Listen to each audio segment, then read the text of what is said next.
Assalamualaikum warahmatullahi wabarakatuh.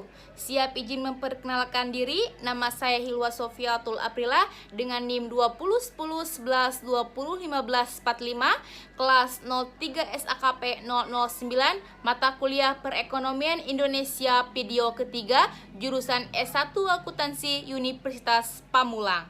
Di sini saya akan menjelaskan mengenai tugas ketiga dengan topik Produk Domestik Bruto Provinsi Banten atau PDRB Banten. Oke, langsung saja saya akan menjelaskan pengertian Produk Domestik Regional Bruto atau PDRB adalah jumlah nilai tambah bruto yang timbul dari seluruh sektor perekonomian di daerah tersebut.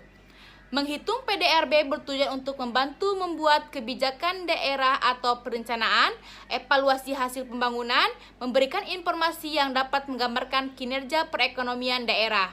Nah, ini adalah pengertian PDRB. Oke, selanjutnya, klasifikasi wilayah PDRB.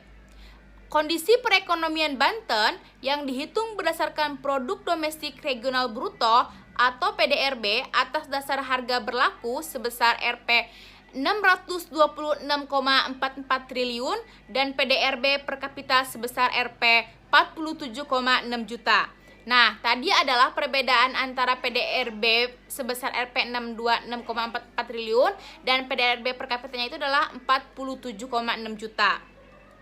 Selanjutnya, kondisi pandemi COVID-19 pada tahun 2020 menyebabkan pertumbuhan ekonomi Banten terkontraksi minus 3,38% dibandingkan capaian 4 tahun sebelumnya, itu periode 2016 sampai tahun 2019 yang selalu tumbuh di atas 5%. Nah, sedangkan keadaan ini sedang COVID, maka perekonomian Indonesia itu menurun, berbeda dengan tahun 2016 sampai tahun 2019 yang semakin meningkat persenennya. Selanjutnya, ada sumber data PDRB. Data yang digunakan dalam penelitian ini adalah data periode tahun 2016 sampai 2020 untuk seluruh kabupaten atau kota di Provinsi Banten, mencakup data 1. Produk Domestik Regional Bruto atau PDRB atas dasar harga konstan 2010. 2. PDRB atas dasar harga berlaku menurut lapangan usaha. 3.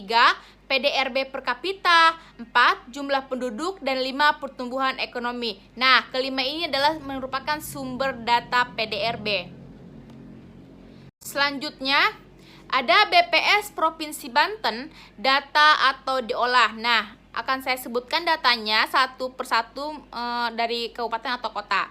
Pertama, Kabupaten Pandeglang, pertumbuhan ekonominya itu 4,21% dan rata pendapatan per kapitanya 21,35 juta, kuadrannya 3.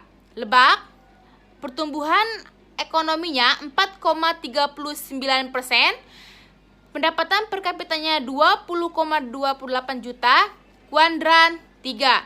Tangerang, rata pertumbuhan ekonominya 3,77% dan pendapatan per kapitanya 34,31 juta, kuadran 3.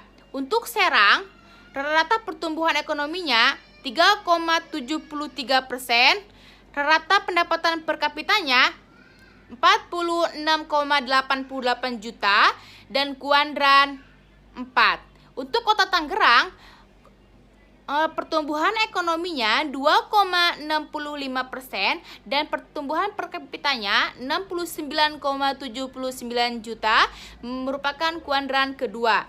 Untuk kota Cilegon, itu pertumbuhan ekonominya 4,22% dan pendapatan per kapitanya 220,07 juta, kuadran 1.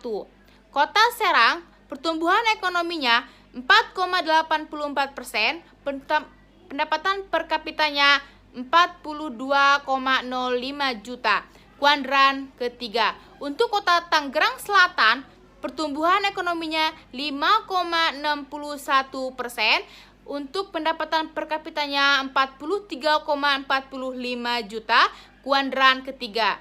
Nah, Banten itu memiliki pertumbuhan ekonominya itu 3,74% dan pendapatan per kapitanya itu 46,9 juta.